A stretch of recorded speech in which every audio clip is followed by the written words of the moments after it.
make sure you like this video and subscribe to Mike's, okay? Make sure. If you don't subscribe to Mike, you're gonna have a fat forehead and a big hairline. Boom, I'm with the guy Max inside. Subscribe to him, make sure you do still. Best content coming out. You know how it is.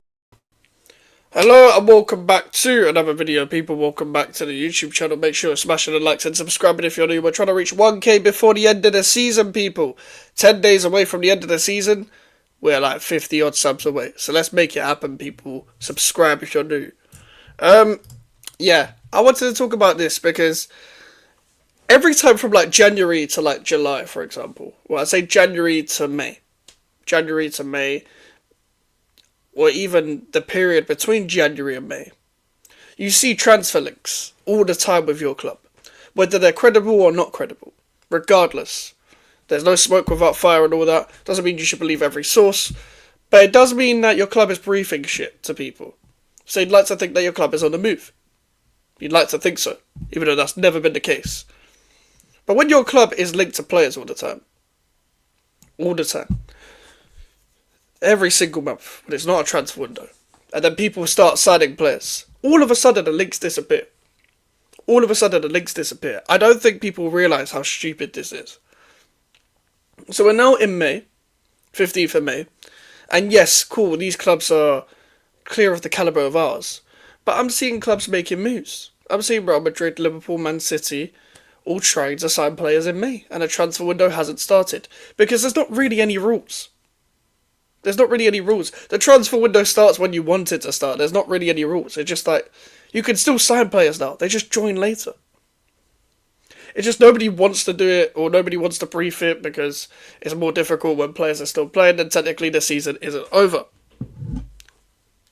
But still, I still want to see West Ham United signing players. I want to see West Ham United making approaches. The reason why I say this now is because, for example, this is probably the biggest rebuild and most important rebuild in our Premier League history right now. The reason why I say that is because we're trying to survive. Let's just say how it is. I wouldn't expect anything of West Ham next season. We're trying to survive. I'm trying to see 40 points as soon as possible. And if we can't get there, then what's the point? What is the point? We need a lot of new players. Like, we've already seen that Fabianski, Cresswell, Ings, and Soufal all leaving. They're all leaving. So, new goalkeeper, new right back, another centre back, maybe two, because Mavropanos should leave. Another left back, maybe, because Emerson is going to leave, maybe. We don't know. For the love of God, how many times do I have to say this? 3 or 4 midfielders. I'm saying 4 now, I don't care.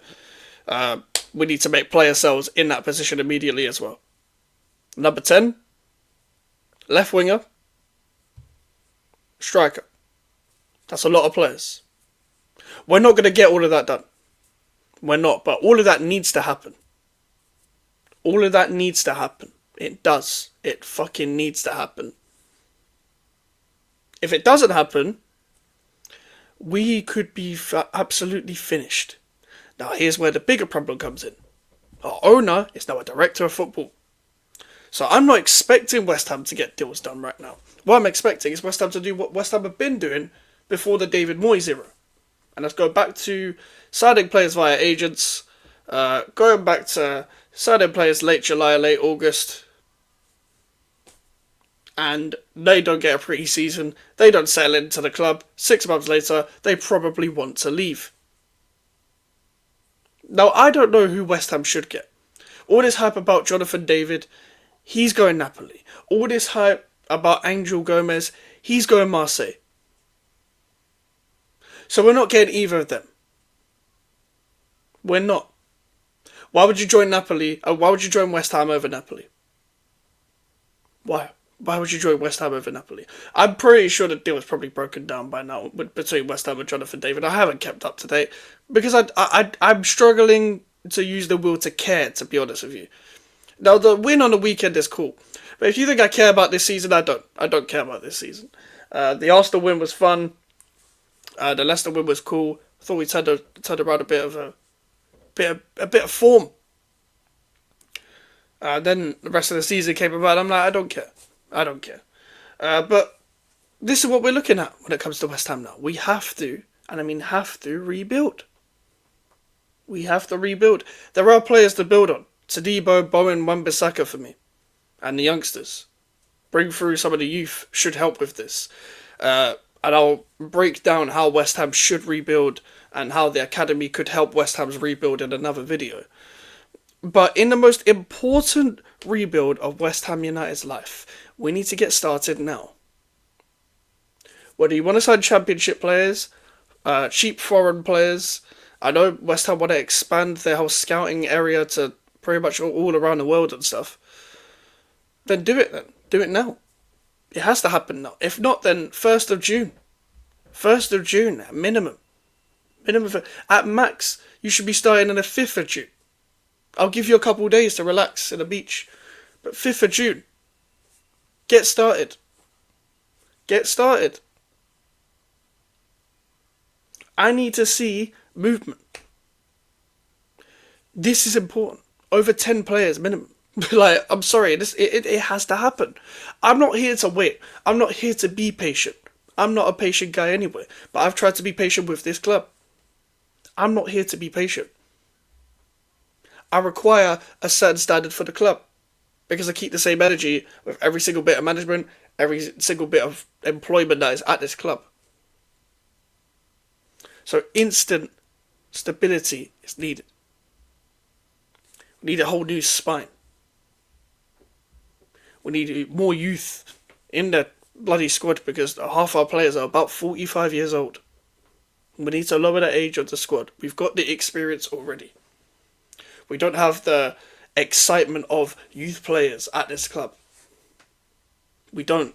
We haven't included that yet.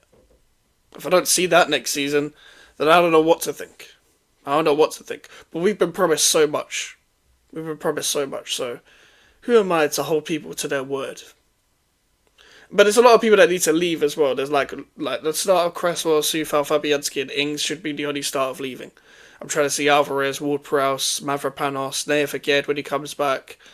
I don't want to see him as a leave, but if he's going to leave, at least make him leave now whilst we can get money for him rather than at the end of his contract.